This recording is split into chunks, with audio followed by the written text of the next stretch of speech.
Good day. My name is Jane Addams. I was born in 1860 during the Victorian era. I am a proper young woman, hence the bonnet, my hair pulled back in a tight bun, and my high-collared blouse. I am obedient, and my goal is to become an upper-class woman that is educated and serve my husband and my family. Until, let me think. It is time for a change. Let me give you one of my famous quotes. America's future will be determined largely by the home and school. The child becomes what he is taught. Hence, we must watch what we teach and how we live.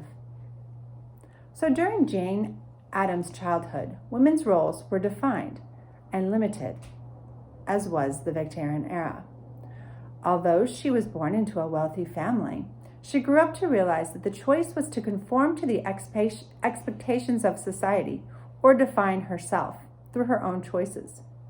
Once she realized that she wanted to define herself, Jane would undertake a meaningful career and work with the disadvantaged in the United States.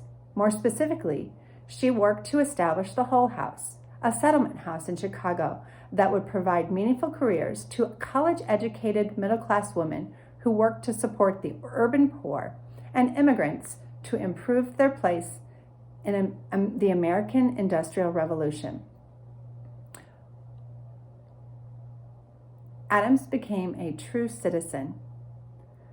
She was a true citizen leader in the United States, and Hull House became her stepping stone. The Hull House added a kindergarten, a nursery school, and a playground. They had classes and clubs that were provided for older children as well. Addams also brought a savings account financial institution to the Hull House for the immigrants to have established a financial foundation. In addition, the Hull House provided education for adults and college classes for anyone wanting to improve their education. After only 2 years of opening, the Hull House had 50 clubs and classes that served over 1,000 people every week. Women began to create their own self-identities and gave meaning to their self-purpose in life. So by 1910, Jane Addams was recognized as a national advocate for child labor relations, housing and sanitation, vocation and immigration education, women's suffrage, and international peace. In 1919, Addams was elected president of the Women's International League for Peace, and in 1931 was awarded the Nobel Peace Prize. And it was time for a change. Women were allowed to loosen it up and be themselves.